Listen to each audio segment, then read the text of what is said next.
we can hide behind, oh, I don't know what I want. When in reality, the real question, the real thing that scares us is, I don't know how to make it happen.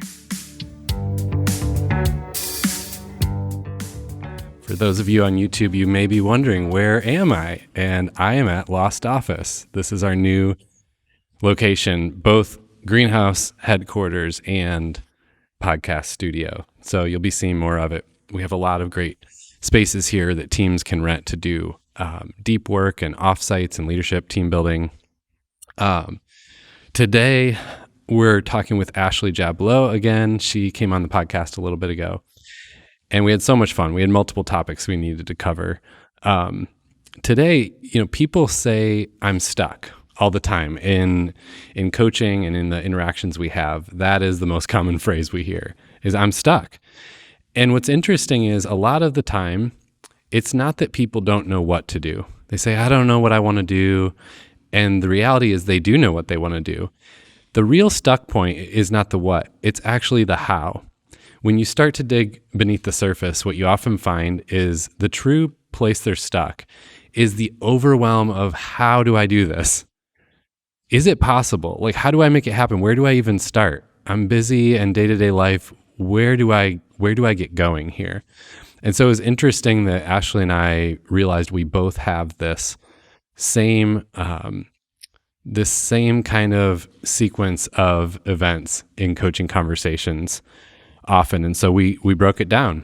And I think it's a great conversation for anyone in that place, or if you know someone in that place, oh boy, there goes the hair.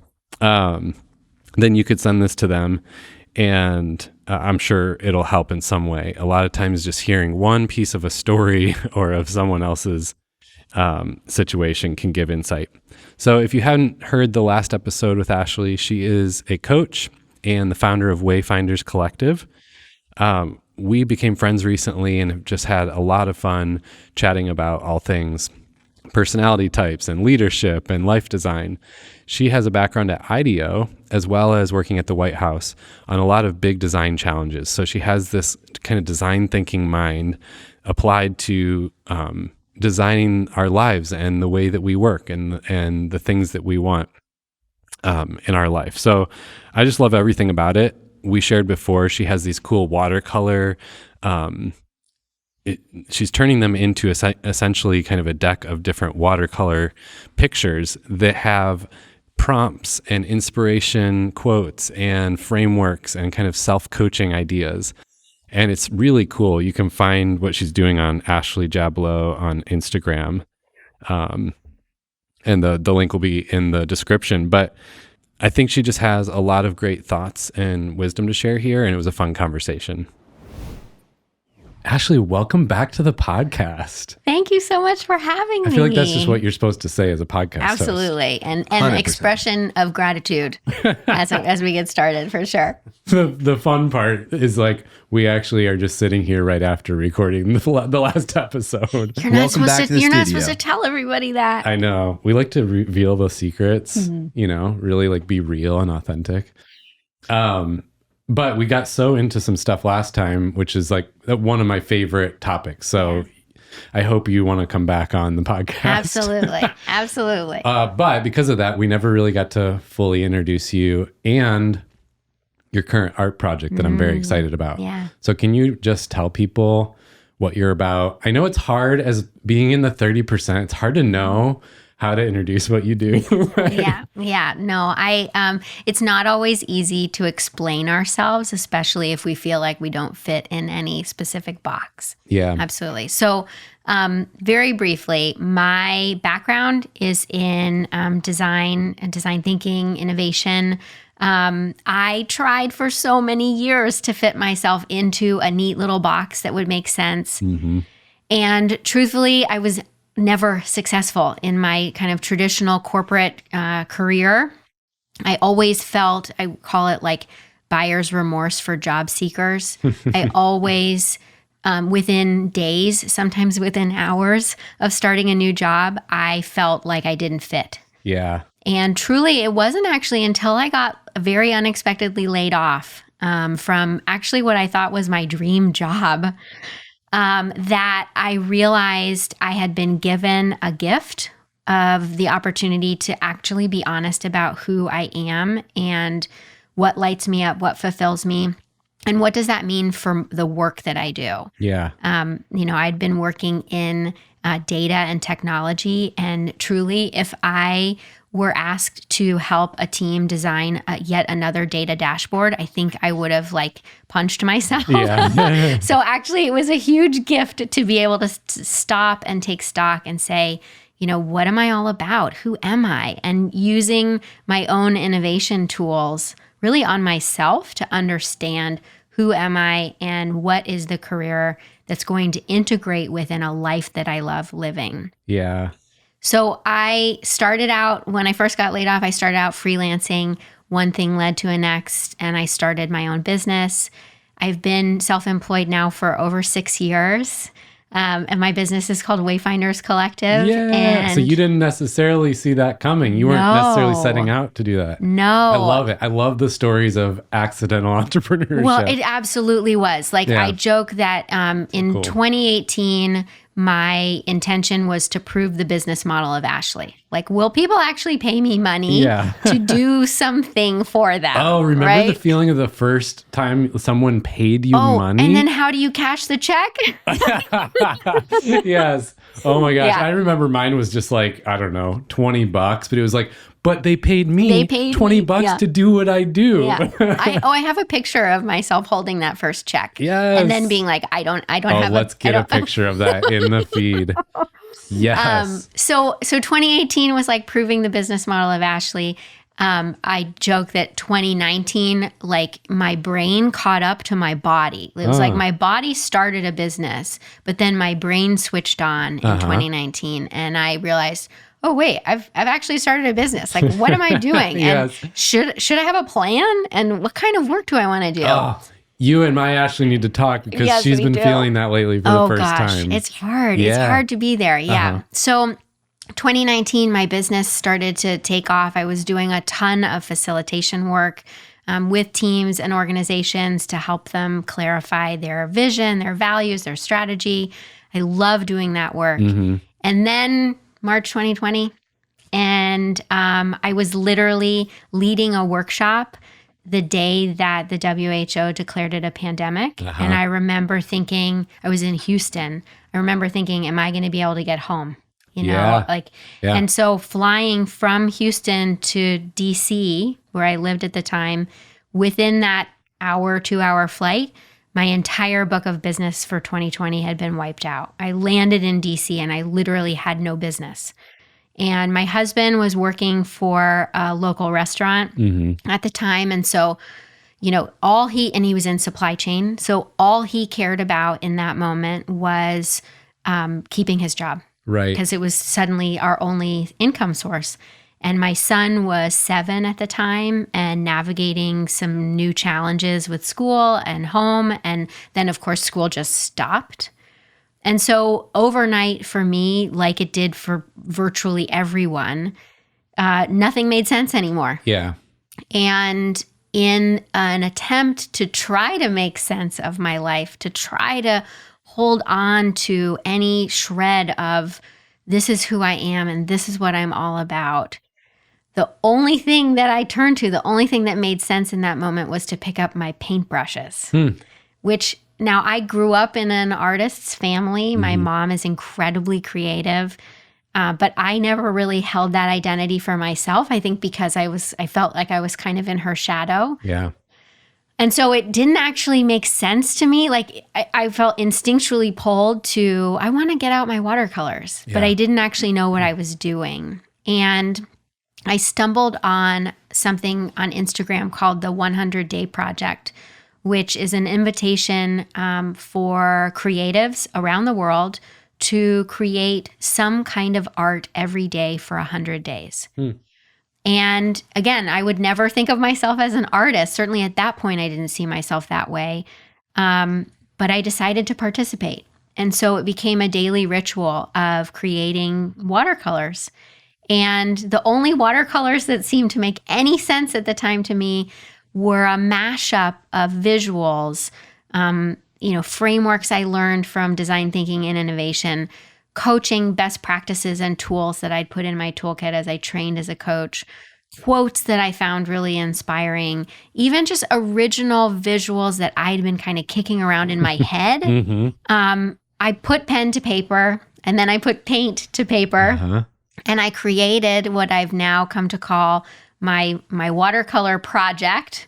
It's called 100 Days of Designing My Life. And it is a collection of roughly like 3x5 watercolor postcards that are meant to I certainly use them for daily inspiration, for guidance, for insights around navigating change. Yeah. And I'm starting to share them more and more with the world.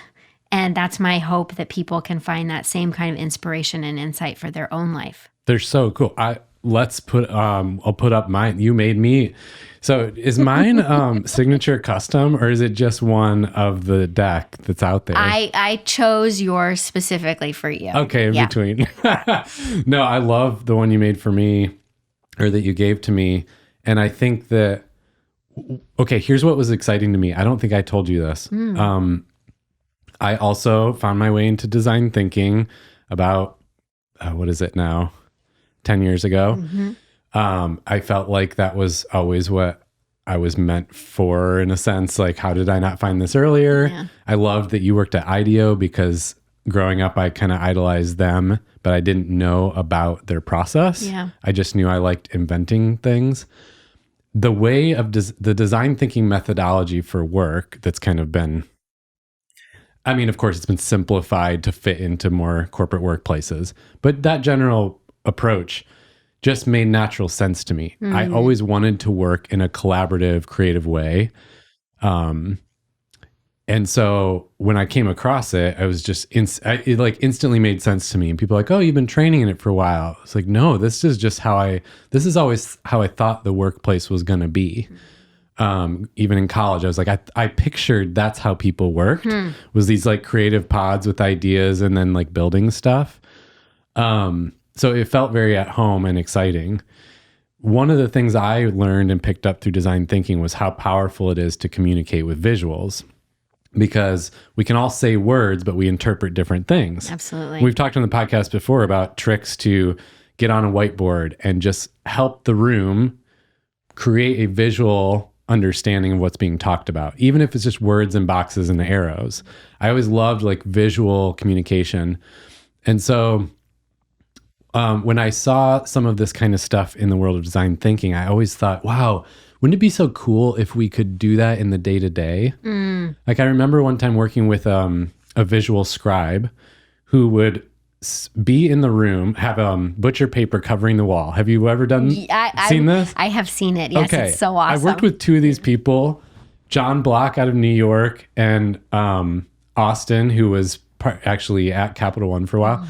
But basically, during an offsite or a team discussion, they'd be on the wall, literally painting a mural of the conversation while it happened. So cool. I mean, it blows my mind. It's the coolest thing ever, because then you end up with this visual that captures the whole conversation that was had in a super striking visual, like art piece. Yeah, an artifact. What a cool. So anyway, ever since then, I thought, man, wouldn't it, almost like these celebrities, music artists who like have a camera person always following them and like documenting their whole life. It's like, what if you could Austin or John always there at work capturing what's happening?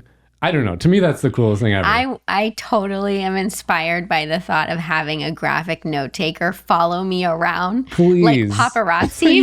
Yeah. It's so self-aggrandized. But I'm like, that is actually so cool. And so, because it's also effective and it's also inspiring. Like, we're all tired of emails and decks and documents. Like, what if there was more visual communication? Yeah. So then when I saw your project and I saw the watercolors, instantly all of that popped in my head. Whoa, this could be a way to bring that into the day-to-day, because they're pre-made, but they apply to lots of scenarios, and you could almost just pull it out and use it in a meeting or in a conversation. So I think there's a lot of applications for your watercolors, but to me it was like, whoa, I've I think I've been hoping that someone would create something like this. Well, that means a lot. You did it. Thank you. Thank you. But tell me about how do you picture them being used Yeah. in a practical way? Well, so this is interesting because I'm almost suffering from an embarrassment of riches, I guess you could say. I have so many ideas. Yeah. And this is where I think it's so interesting to have these design thinking or innovation tools in your toolkit. Like, it's so easy to tell other people what to do. Yeah. But then, I think of that expression, eating your own dog food. Someone recently told me it should be drinking your own champagne. So the hard part is in drinking your own champagne and saying like, okay, I have a vision. I have a vision that these cards and others like them become part of an individual's daily routine, right? Like, I sit down right now as I journal and I pull one of my cards. Yeah. What should I think about today? What should I be remembering today? What's meaningful for me today? I also have a vision where teams are using them to start conversations at the beginning of a meeting or a retreat or an offsite. Yeah. I even have a dream of them going in like a goodie bag at the end of a conference. Oh, yeah. You know? I think every time we work with a team on culture and, team building, we always cover a few main things, like how to have better meeting modes so meetings are more effective, or things like design thinking practices where give everyone time individually to write down their thoughts so internal processors have time and everyone can get their thoughts out. And then as a group, share them one by one so everyone gets a voice. It's just a structured way of conversing. Yeah. But that could be on a card. It's almost like your little instruction guide for what to do to make this meeting better. Or like you're saying, some of them are quotes and things. I think they're practical, but in a more fun and inspirational way. Mm-hmm. So one of the things I've been thinking about, I have kind of a hypothesis for how and where we get stuck when we're making change, right? So this shows up for me when I'm thinking about my cards and what I want to do with them. But I see it also come up a lot with people who feel stuck in their career and aren't sure what to do about it, right? So it's kind of a hypothesis. It's a new visual I'm working on that maybe maybe I could sketch it and we could show it another time, but I'll just kind of talk it through. Well, I was going to say real quick, your Instagram, because a lot of your watercolors are up on there. So it's Ashley, Ashley, Jablow, Jabw. I'm going too fast. Jablow. Yes. Yeah. Is the handle. So we'll put the link in the show notes too. But I mean, I like how you can see some of the watercolors and how you're using them there. Absolutely. So, sorry to cut you off. No, Continue. That's okay. Please. I would love to have folks join me over there. Yeah. So, often, and I see myself in this journey that I'm going to describe. So often I hear from people, I'm so unhappy at work. I feel so unfulfilled. I don't want to do this anymore. And then there's like this ... I don't know what to do about it, right? And so for a very long time, I walked around saying that myself. Like, I know I am a square peg in a round hole, or whatever it is. Yeah. I know I don't fit here, but I don't know what to do. And or don't know what you want to do. Yeah. Yeah. So if I'm unhappy in this job, what does that mean I should go do? Right. Yeah. And we spend so much time looking for answers, and we spend so much time ruminating and stressing and worrying and staying stuck because we can't quite unlock the answer to that question of what am I going to do? What I've started to kind of play with is the notion that is like a tip of the iceberg question, right? Like, and what I mean by that is, what am I going to do? What do I want to do? Is the question that we naturally go to, but is sort of like not even the question. I think it's the place, I almost can see like a door. It's the door that feels locked. So I can't go through that door and I can't do anything else because I haven't yet found the key to what do I want to do, right? So oftentimes when people are stuck, I see it in my coaching practice and I've felt it in my own life. I don't know what to do, so I guess I'm just going to stay stuck, right? Now, the beauty is like there are tools for that. There are questions for that. There are coaching relationships for that, right? There are exercises around what are my values. There are opportunities to actually stop and honestly imagine a vision for your future, right? That's actually a really solvable question. Yeah. Right? So that's the first place. I notice people getting hung up on the what, right? One of the things I'm starting to see in my coaching practice and in my work with my art is that it's actually more of a how question. We can hide behind, oh, I don't know what I want. I don't know what I want. When in reality, the real question, the real thing that scares us is, I don't know how to make it happen. Yeah.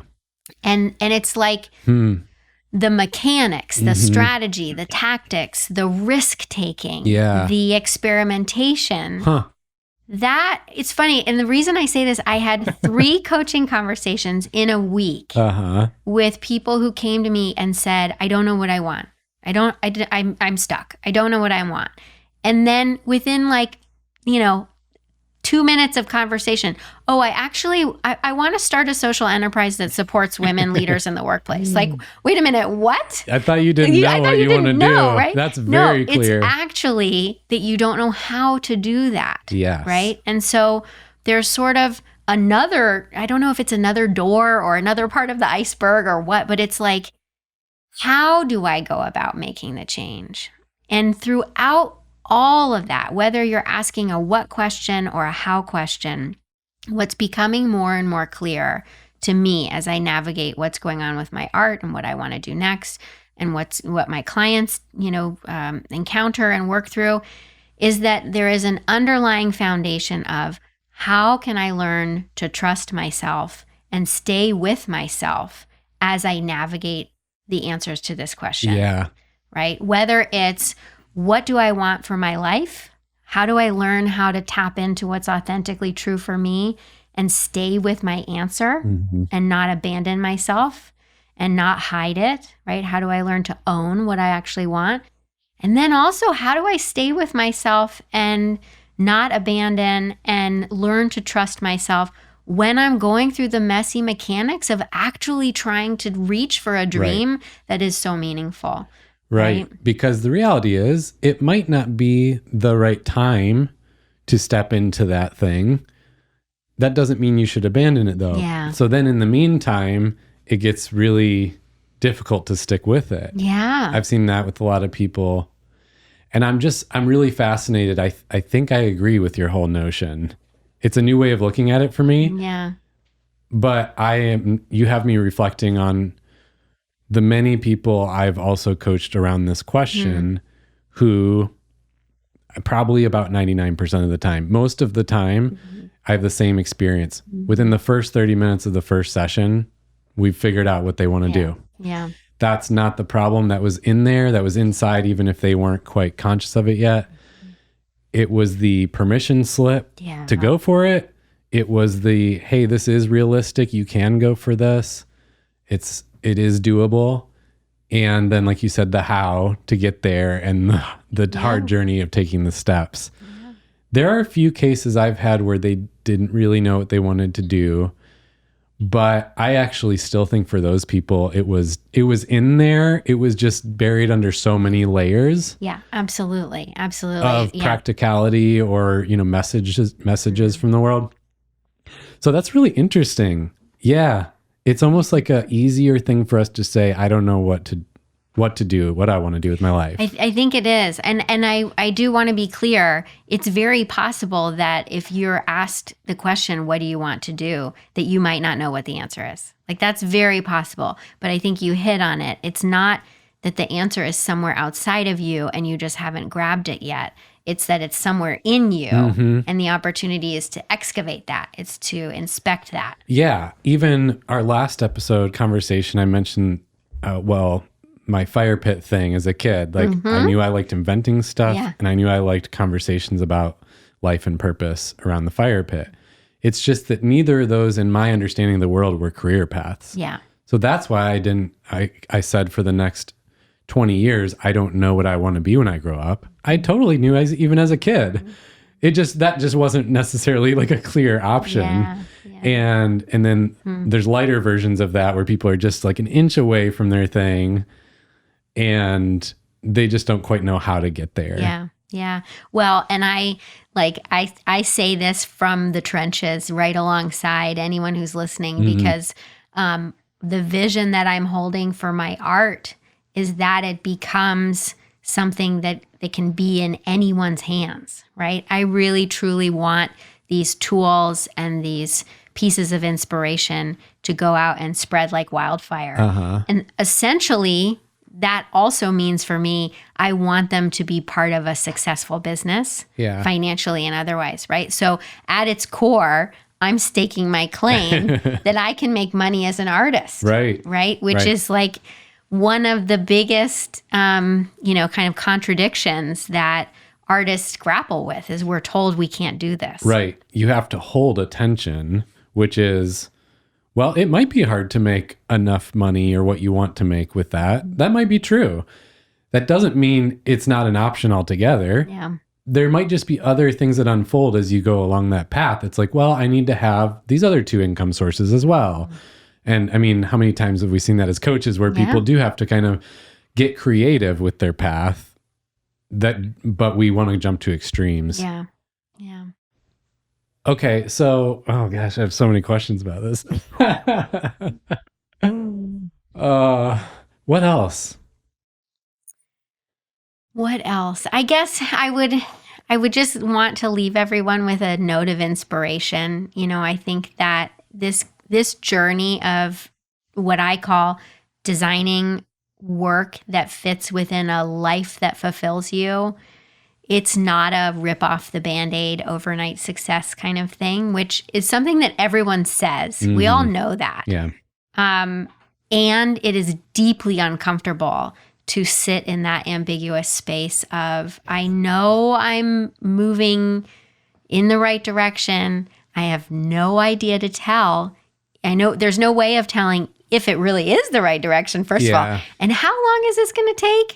Right? So I feel that deeply because I'm in it myself and because I see it every day with the amazing clients that I work with. And so I would just really want people to know that, as cliche as it sounds, this is a journey, right? And for most of us, we can't just walk into our boss's office and quit and, kind of like, just rage quit the whole thing and go be that starving artist, right? We have to work incrementally. We have to experiment. We have to support ourselves to take those brave and courageous bets on us, right? On us as individuals. So just really would want people to know that, like, I see you, I'm with you, right? And it is so worth it. I mean, it's so cliche, but at the end of the day, like, this is what we've got. This is our chance, right? And so seizing the chance, you can do it with support. You don't have to do it by yourself, but it's worth being brave and being honest and being creative to say, something in my life isn't aligned. Something isn't working for me. And yes, it feels scary to not have a quick answer to that. And also, I think it's what life is all about. The challenge and opportunity of being honest with who you actually are, and all of those little intuitive nudges you get along the course of your lifetime.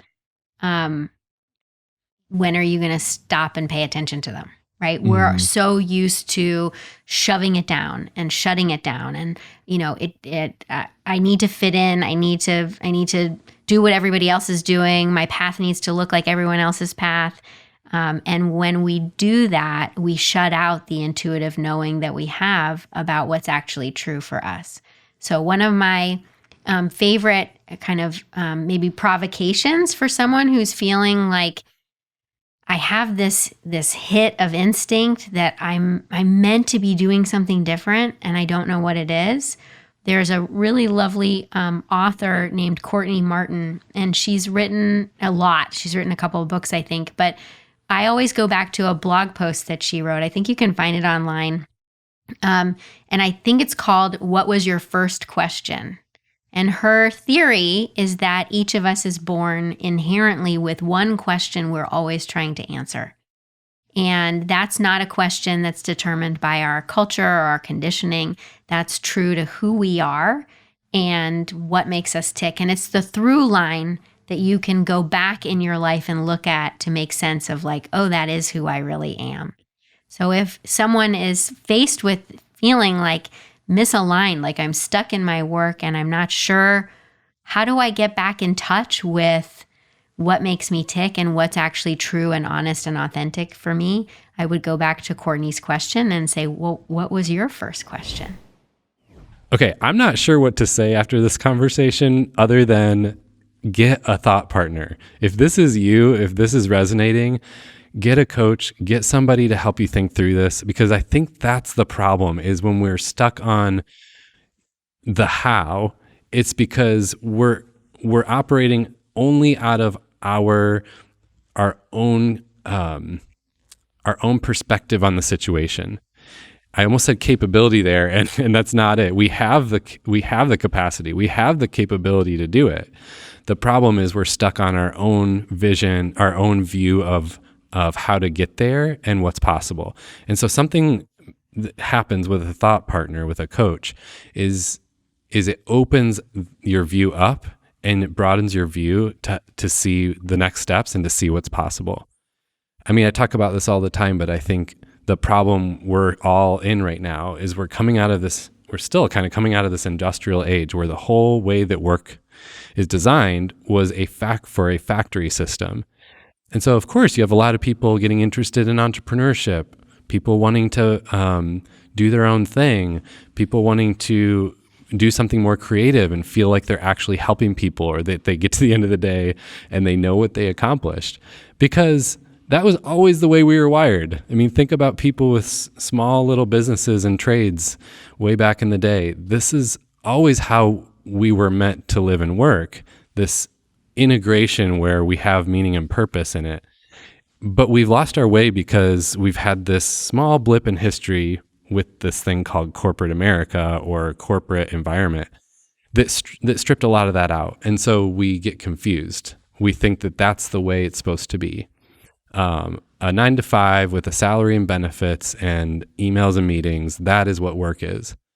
And it's just not true. So of course, people who want to create, who want to help, who want to have some meaning in their work, were confused about that.